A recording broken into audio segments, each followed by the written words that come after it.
So what happens is initially... Hello. You must be from the other famous camp. Yeah, I'm from the other camp. Safe, beautiful journeys. Love you. Hey, Sean. No, and they work one of our clients is Prada and Yves Saint Laurent and all this other stuff.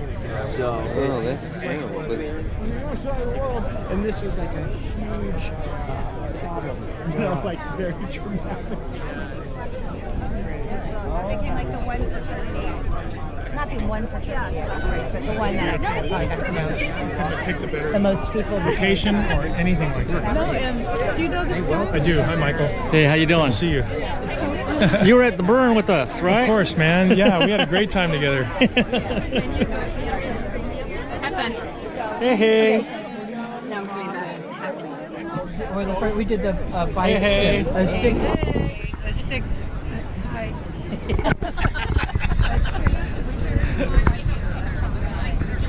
Right. Hello. Hey, what's up? Oh, we didn't have... Joan, we got the horn. We have the horn. No, occasionally I still... Hi, Joan.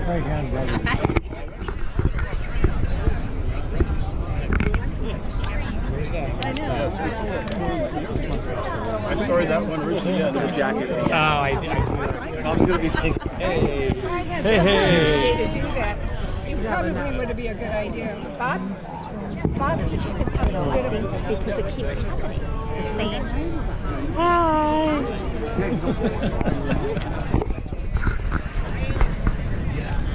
The guys who worked for me one year gave me ski passes to the T-Tox.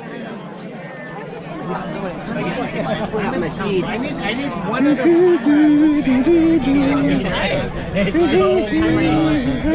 Exactly.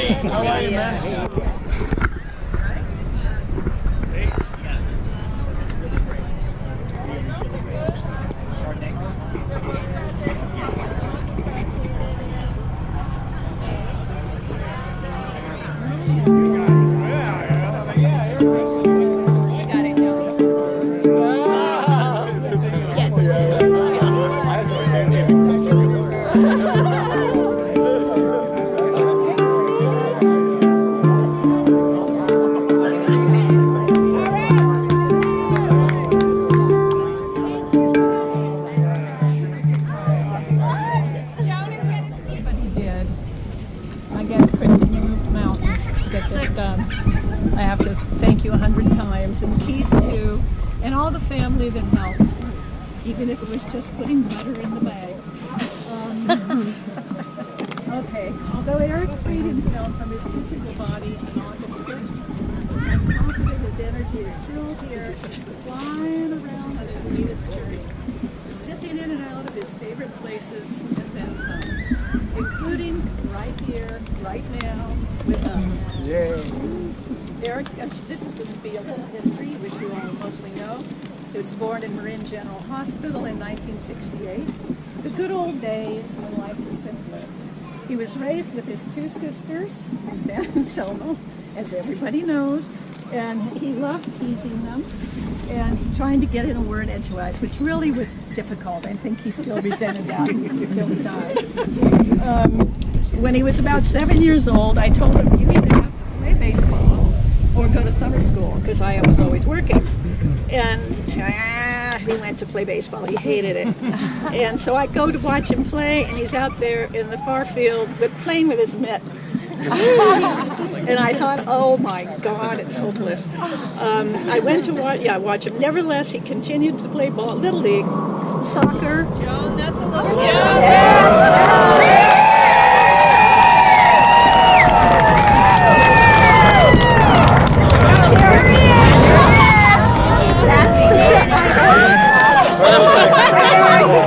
That's his tribute. Anyhow, he still played Little League forever, soccer and basketball. He earned the name Bigfoot, some of you might remember, because he was lucky enough to hit a goal from one side of the field all the way, whatever it is. And when he was on the Pizza Hut, they never won one game. And so guess what? He got It's all your fault, no. Of the best sport. Oh well, I thought it was funny. He received no award. Yeah, about the same age, I overheard him talking with the neighbor kid, and some of you have heard this before. But the other kid said, "I'm bigger than you, I'm stronger than you, and I can beat you up." And Erik said, "Oh, that's okay. We can still be friends." And I thought, "Oh my God." It's hard being a mom. So our boy grew up. Our boy grew up in his cozy, our town type village with all of his great buddies. Many of them are standing here today, and they've been so helpful to Erik. I really appreciate everything everybody's done, and I know he does too. After high school, he went to San Diego State University, studied poli-sci, spent a half a year in Spain, and we all know about that half a year when he met Macarena. And then after college, he returned to Spain for 9 months. After returning home for a while, he went to South Korea to teach ESL to Korean kids. And then when he came home on Thanksgiving, he was diagnosed in 1996 with non-Hodgkin's lymphoma. At this time, Erik and I discussed the importance of dealing with this on a deeper level, on a spiritual, mental, emotional, as well as a physical level. He spent a lot of time and energy delving into these areas by reading. He journaled, he painted, he wrote, he did diet changes, Tibetan herbs, which taste pretty bad, but we both did it, counseling sessions, and he even began writing a book, which we can't have access to now. He was able to spend about 9 months of inner concentration during this time he spent at home doing treatment. As lymphoma seems to wax and wane, it was decided treatment could wait, which was cool, and he went and traveled again to Tokyo and Korea and Taipei, where he did professional modeling. And then he discovered he really loved acting, and he did that at College of Marin. He did it at the Fringe Festival. We even went down by you, John, for some, I don't know what it was, but we went to see him. And later Erik went into real estate, and then in the Bay Area, he took over Bill's business, his dad's business, as a building inspector, and had good success with that. He's really had an artist's brain. I think that's what he really is a right-brained, artist-sensitive creature. And I wish he could have painted and done more writing, but life is like that. About 4 years ago, Erik got more chemo, which gradually created severe neuropathy, which led to him being bedridden due to can't walk. Oddly, it was about the same time COVID began, and he was forced to leave his apartment and move in with his family in order to give him support. And again, this time I have to thank Kristen, Keith, and Miles, and Trev, and Eddie, all of us. But Kristen and Keith moved Erik out, moved his storage, did everything, cleaned the house, painted it. So, I mean, it was pretty phenomenal what they did. And he often said how grateful he was to have the family and be cared for. He appreciated it very much. Everything he appreciated for, except when I cooked for him. He was always telling me how to make it just so. He'd always correct me. I couldn't even go on vacation. That's right. Cook for me. And if it wasn't hot enough, I had to take it back. If everything wasn't hot at the same time, I had to take them all back. So when Kristen was gone, it was hell. Let's see. Oh, but the gods were good to him because his sister Teresa would bring him treats, and of course there was Kristen, the mad gourmet, who cooked and cooked and cooked. So that saved us. We set up the front room as his area with all his equipment needed so he could be in the center of activity, which I don't know if he really wanted to be, but that's the way it was. And all in all, we shared our love and made Erik as comfortable as possible under these circumstances. I don't know how he did it because I would have been complaining forever, but he rarely complained. He dealt with lymphoma for 25 years with grace and strength, living his life to the fullest. I'm beyond proud of everything he has done in his life, especially how he handled this last transition. He had a spiritual belief in that he knew there was something beyond just the physical body, and that when he passed on, there would be so much more. So there was a part of him with his illness that he knew he was going to pass, and that there was one little part of him that was excited. What's next? What is there? And of course, he loved to travel. And so we witnessed him coming into that beautiful light as we were all with him. When he did take that last breath, we could feel a greater presence of him all around us. And that is the part of him that we stay connected to now. And that's my story. Beautiful.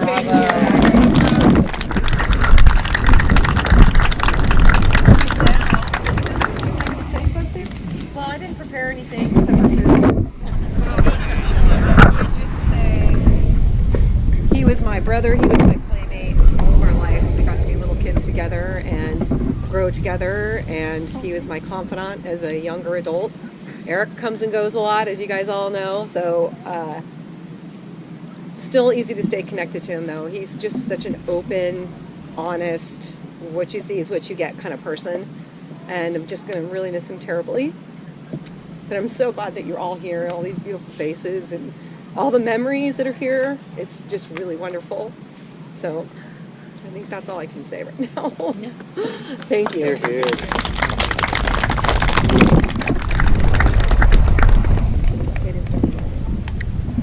Does anybody else have a story? Please share. Anybody have If I could get through it. Even if it's something you don't think you should say it. He's listening. I have found that people touch our lives in subtle ways, and it's not until you look back and reflect and think about it that you really uproot those connections. You know, I find that a lot of the things that are core to my identity are rooted in areas where Erik brought that up in us. So, you know, the connection to nature. I can't hike, can't be in the woods without having him nearby. And, you know, just that connection to it, his sense of spirituality is something that I don't personally partake in, but I've discussed with him at great length, and we've shared a lot with each other, and I'm extremely grateful for having him around in Marin the last like 8 or so years, and having him close, because it was we were able to share a lot together in that final moment. And yeah, I've taken my fiance to all the spots where he used to take us and tell us to take women. And it worked really well. Every one of them. So, you know, I'm going to miss him a lot, but, you know, I treasure every moment and consistently feel that connection to him. So, couldn't imagine without him. Yeah. Thank you. Well done, Miles.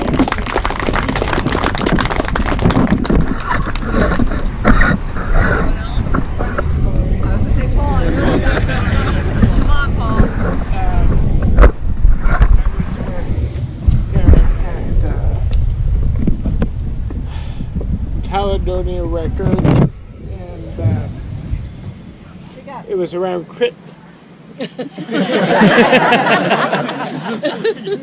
Is that my wife?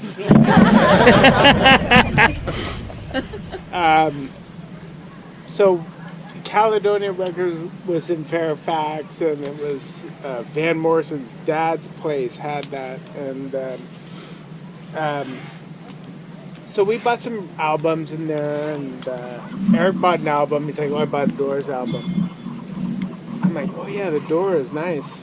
I think I bought an Aerosmith or like a Rush album. And he's like, "Yeah, I'm gonna give this to my mom for her for Christmas, and then I can listen." You know, it was mine. I mean, I can tape it. Or like we remember we used to put them on tape, and I said, "Oh, cool." And so he bought that album. Do you remember that? No, I don't remember. I never actually gave it to him. I have another good one. That was a great one. This is a good one, and this is a special one to me because it came back to me 30 years later. When I was, we were freshmen, and I was with John Metz, and It's your fault, John. we were going to a party. There was a senior party I remember this. And we tried to get in the party and we couldn't get in because we didn't have costumes. Remember this? Then we walked back to Joan's house. And on the way, Erik was like breaking off tree branches. And I'm like, what the fuck are you doing? Okay. What are you doing? Okay, so he was gathering boughs of branches, and we got back to Jones, and I think you helped us, actually. Keep talking. So me and John got the afro wig, the standard, and Eric's like, oh, I'm going with this tree thing. Maybe a tree, right? And I was like, yeah, okay.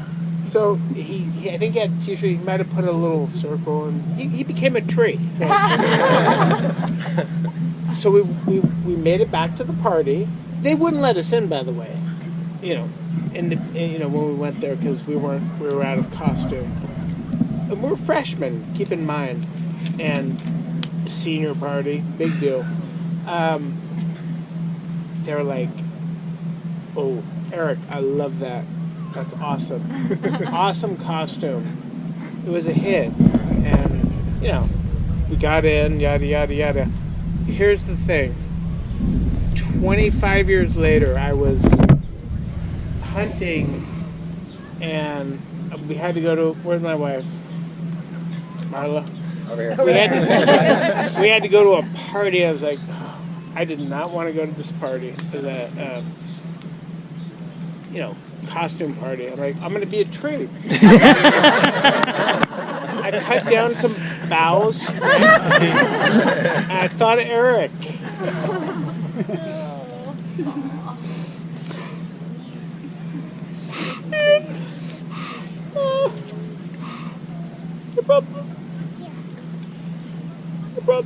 I brought the boughs home, and I wore that to the.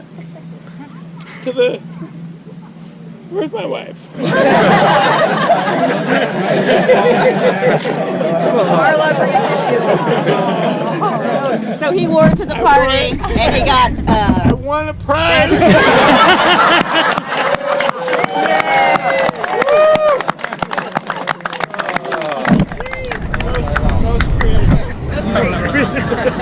That was worth it. I thought about it the whole time. And then I got to tell one more quick one. This one it's kind of a dead end, but it's funny. I mean, it's like, I went to my first concert with Erik. It was a Rush concert. And we were sitting, it was seating. Rush, it was seating. And when it was my first concert, I was like, wow, I was so just enamored by the whole thing. And I couldn't, I was just in awe just by the whole thing. And then I look over at Erik, like the first song in, and he is bashing. So it was seating, and there was a guy in front of us, and he was just playing air drums right on this guy's head. And I'm like, oh my God, I was afraid we were going to get attacked. But, you're not going to get hurt at a Rush concert. It was Black Sabbath or something. But by the end of the concert, I was doing the same thing. I was doing it, and so that was Erik. I mean, he was a prankster. He was a fun guy. He loved to laugh. And I want to say one thing, really, that's important, is he loved to laugh. And I can always see him lifting his head and laughing. He had that laugh, and that was a beautiful laugh. And that's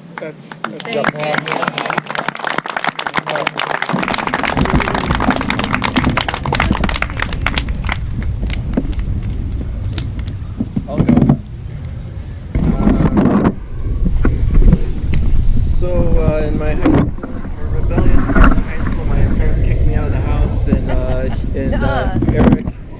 Eric saw that I was in need, and him and his mom invited me into their house so that I could finish school and get my degree, my high school diploma.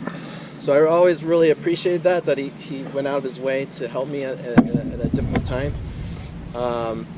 Aside from that, we all just lived life to the fullest and kind of always went the extra mile in everything. If we went on a bike ride, he would go twice as fast, twice as far as I'd want to go. If we played tennis, he'd want to play twice as long. If we went out to the clubs, he'd stay twice as long as I want to stay. And also he had a real ability to connect with people, and I think that's, everybody here really had a deeper connection with him, and he had a real talent at that, an ability. So I think, looking at what can I take away from his life, and one thing is just living more boldly, being more adventurous. And another thing is just connecting more deeply with people. And the third thing is reaching out and helping somebody when you see they're in need, like he did. That's what's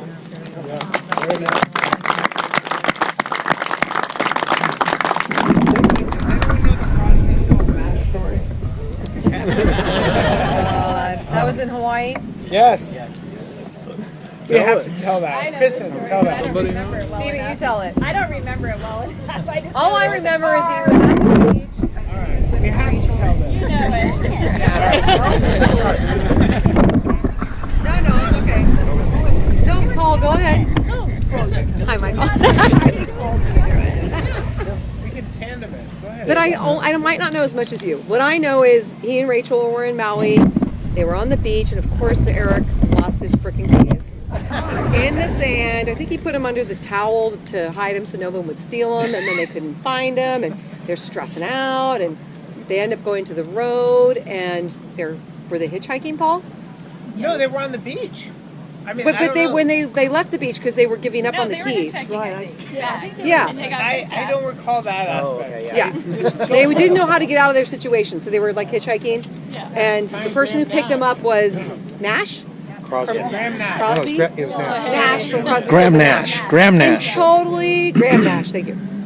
Like took him. Didn't they go to his house and stuff? Yeah. And like they had this incredible experience. And then he goes, I just want to go back down one more time. And he found the freaking keys. After, yeah. When he told me that story, I was like, I thought it was Twilight Zone. Really? Graham Nash found your keys. And I think his wife said, "You said you weren't going to be doing this for people anymore." What a nice guy. Graham Nash was the English guy. Yeah. Great guitar. Great guitar player. What a beautiful story that is. It's amazing. I think I have one Sean, more. you got a story? No pressure. Oh, Sean hasn't talked. I have a lot of stories. We spent a lot of time together. Just seeing everybody here, I know that he would just appreciate it so much, and it's kind of a testament about how many people's lives he was a part of, and he had the group of friends from Burning Man and childhood friends and girlfriends and all different walks of life, and the way he was kind of open to a lot of things. And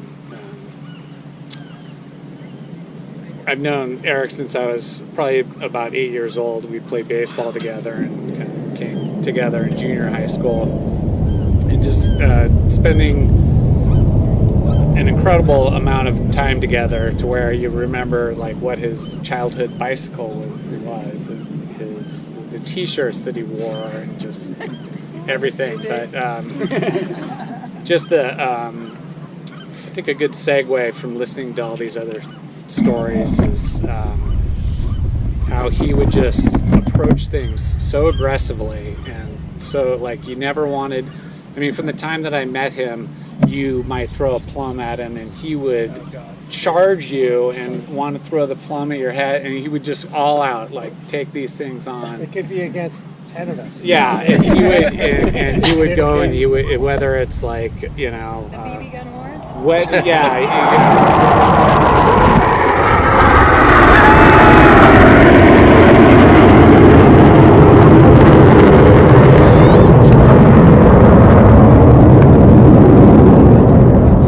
He was all out. He went all out, and he was like with all sorts of things that he did. I mean, we had BB gun wars, and Oh my God. you know, it would be, you would, you know, kind of, I mean, just crazy dumb things, and you know, he would come after you. He shot Jason right in the head.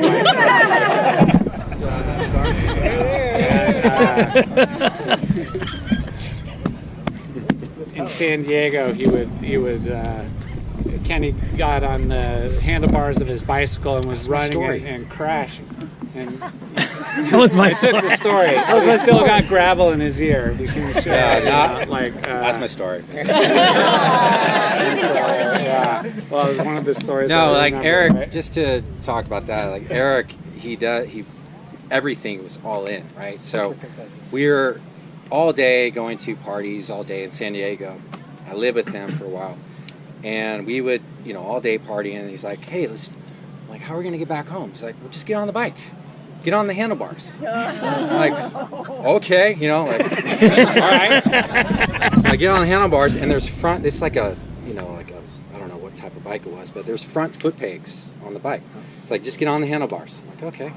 So we go up the bridge. There's this bridge, right? We go up the bridge, and then there's a sidewalk where he's like, I'm like, Erik, you gotta slow down. He's like, nope, you gotta keep going. Gotta slow down. And then, boom! And I just, like, foot pegs gave way. My face went 8 pavements. And I have gravel, you know, ever since. So I have a little piece of Erik with me. So you know, it's a, yeah.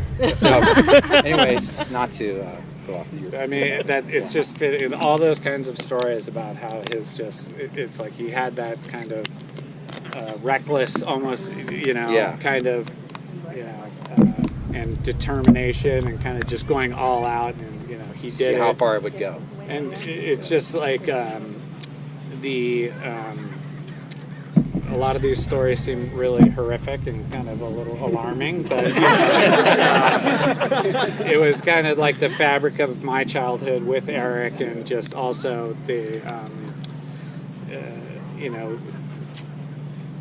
his, you know, it just focused, whether it was his acting or his fight with cancer, you know, he kind of went at it head on, and I kind of, you know, I appreciate that part of him, and just appreciate his uniqueness, and I'm glad to have been his friend for so long. Thank you, Erik.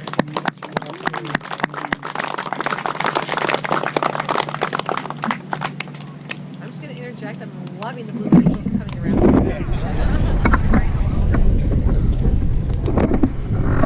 Anybody else? Just say a couple of remarks. My name's Leanne, maiden name Chelsea Mediat. My sister Marcella, and Kristen, Therese, and Erik and I grew up together. My mom was best friends with Joe. So I've known Erik since he was probably since he was born. And we had so much fun growing up together.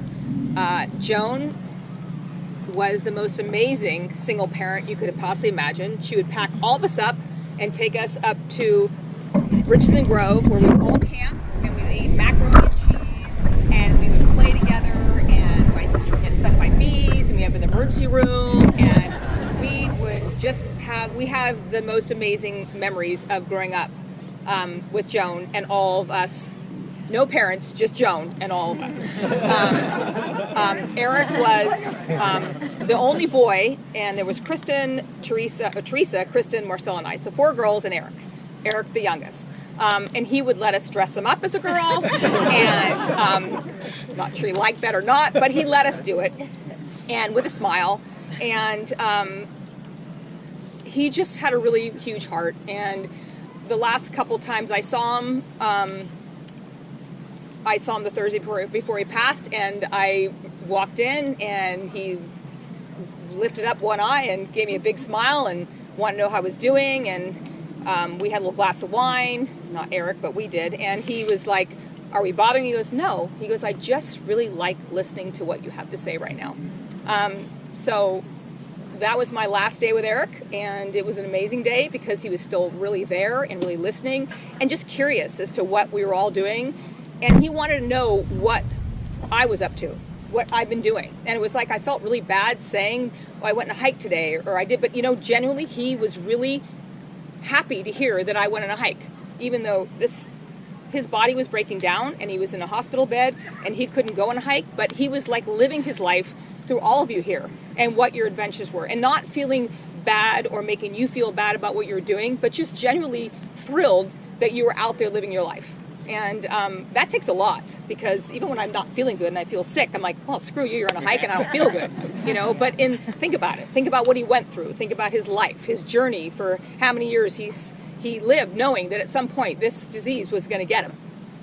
He looked at life in a way that we all need to look at life. Every single day you wake up and you can walk and you can talk and you can hug your family and you can be alive, you need to embrace that. Seriously embrace it. So that's what I have, my message to all of you. Every day you wake up, be grateful that you have your legs, your arms, and your health. And Joan, I don't have words for how amazing you are as a mother, as a caretaker. I'm telling you right now, I can't imagine what you have been through. I can't imagine. She took care of Erik for 18 months. And Kristen and Keith, I don't know, I don't have words for the two of you and how amazing you have been to help your mom through the journey with Erik. I can't imagine having a child that I had to take care of 24/7. I can't. I have 2 grown children, and if you told me right now you have a newborn, I'd be like, oh my word, no. But that was Joan with Erik, and she did it with grace, and she did it with the most amazing attitude that you could ever imagine. She never complained, and I feel like her and Erik, the food was a little, if Erik was not. But honestly, Joan, I swear to you, you gave Erik a gift, and so did you, Keith, and so did you, Kristen. I just, anyway, that's it.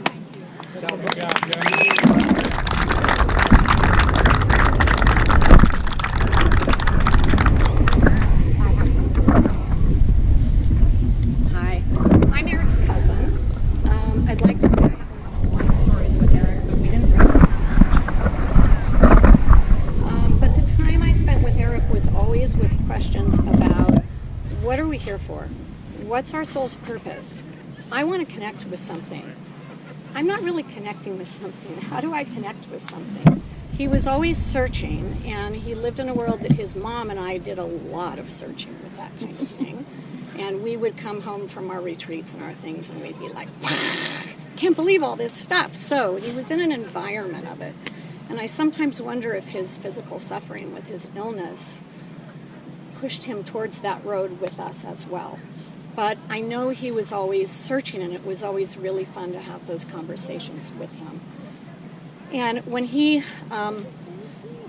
the day that he passed, I did a meditation, and I don't always connect with somebody that's passed.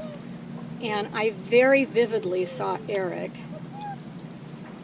in a laying down position in gorgeous, brilliant light. And I mean, little balls of orange and white, orange and yellow, beautiful lights. He was radiant. And the message to me was, hey, give him a minute, he's resting. You know, he's great, he's fine, there's no pain, he is resting. So I felt very grateful to have that connection. It felt wonderful. And, you know, the last class Erik went to that I know of was with Teresa. And he went to some class, and I think it was a weekend class, and they had him doing some process where you meditate and you ask to see this, and everybody comes back in the class and everybody's sharing what they got. And Erik's telling me about it, and he goes, God damn it, he goes, I don't get anything.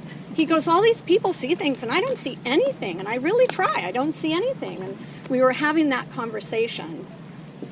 I mean, Erik sees it all now. So this morning I did a meditation. And I have a tendency lately when I do that my hands are like this over my heart. And I did a meditation, and Erik came right through and he goes, I want you to tell everybody life is joy. I want them to know it's all about joy. Yes. And he said, nothing else matters. Nothing else matters. You want to fill your life with joy and light and joy. And he said it over and over and over again. And I had my hands over my heart, and I'm just passing along a practice if anybody does practices, because this is so easy. But if your hands are over your heart and you just close your eyes and drop into your heart space, that little bit of light that's in there is Erik. And it will never leave any of us. So the place that he is in is amazing. And so that was my share.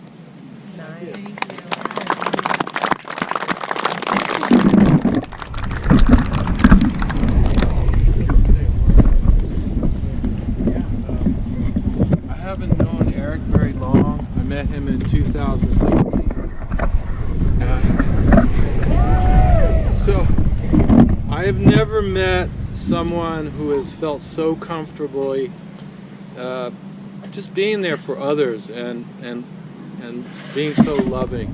I remember 2 instances at Burning Man. This was the Renaissance art. It was just amazing, amazing artwork. But as others have said, Erik likes to stay the extra hour, 2 hours. So we're in part of the city, right where the Esplanade is. I don't know. We have a whole group. I joined that year, and a lot of the group started thinning out and leaving. It was a fire show. This was Friday night, I believe, and true to this magic that Erik has and had with life, we're sitting there. He's in a trench coat, right? It's getting dark and it's getting a little chilly, and they're doing fire work in front of us. I don't know, maybe 20 feet away. This guy, he's got poise. I think they're called poise or poise. They're little balls of fire on a chain or really fine wire, and he's just spinning these things around, and one of them takes off, and I'm like, whoa, it's coming right towards us, and Erik is just like solid. It lands, like we're sitting here, it lands right between us, and I thought, he started laughing, and I thought, I've never experienced a human that expresses joy and laughter in his spirit, unreserved. He was just chuckling, and the guy immediately runs over, he's trying to put it out. But I loved that part about him. He was a rock, and that year, that was my first year, 2016, there were many times where a lot of the crews would leave, and Erik, it would be Erik and I, we wander around on the playa. And burn night, I remember real vividly. He was just a rock. I didn't know what was going on. Had to use the boys' room, and he helped me along to get to there. I couldn't see where I was going, but he was a rock in that way. Just ask him for any little thing, and he'd be like, "Yeah, I can help you out with that." So, with that, I want to say thank you, Erik, and thank you, Joan. Thank you. Beautiful man.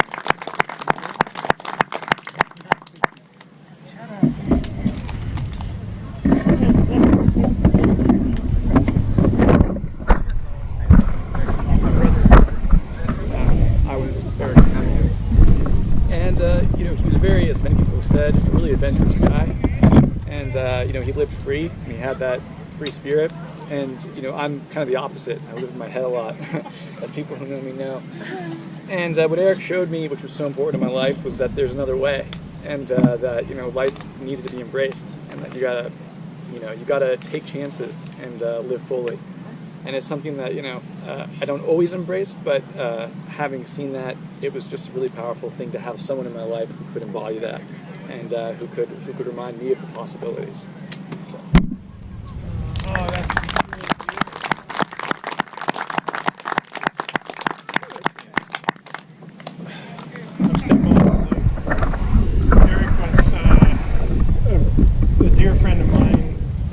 many of you, and I had 4 sisters growing up, and he actually was like my brother. We had a great time together. I just only wish I had met him 35 years sooner. Just a delightful man. I wanted to speak on his professional front too. As a home inspector, he was brilliant, and I hired him often to help myself and clients navigate buying a home. You know, it's a big deal, and he always did an impeccable job. So thanks, Bill, for that too, for passing on that gift. So I miss him tremendously. Showing up today and seeing the pictures at the table was kind of hard. I know Erik wanted a longer life. I know he told me when he would have it again that he would come back and be a father, and that he would also like to be in a long relationship and have a long life with good health. So I think that's in the cards, and it's coming. Erik was a seeker, as some of you have pointed out, a wonderful seeker. And I had a great time with him doing that, as many of us have had that opportunity. So he's seeking and having that opportunity. So I just wanted to share that on a positive note. You know, that's where he is. He's doing his next iteration, and I'm very proud of him, and I'm proud to have been his friend and grateful. So thank you.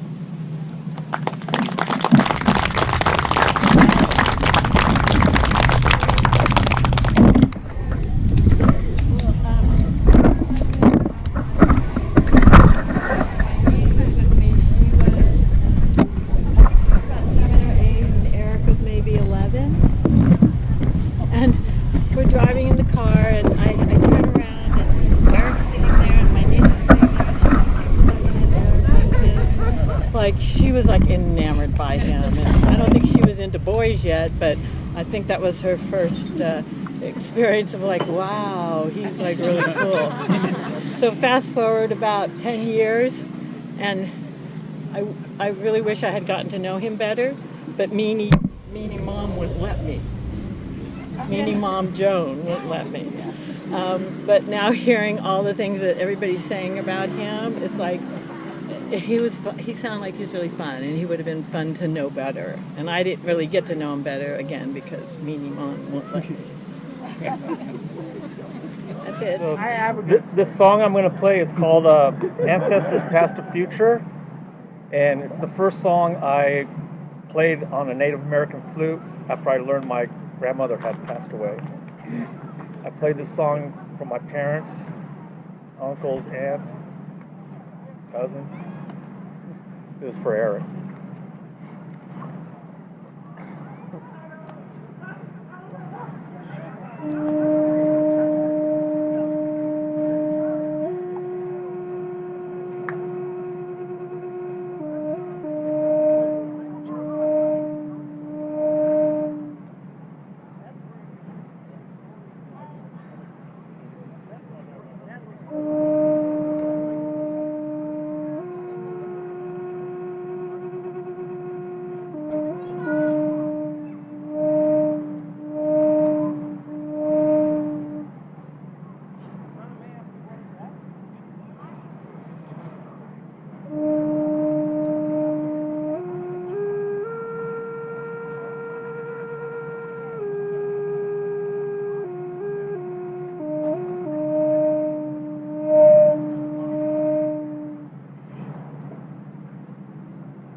Eric.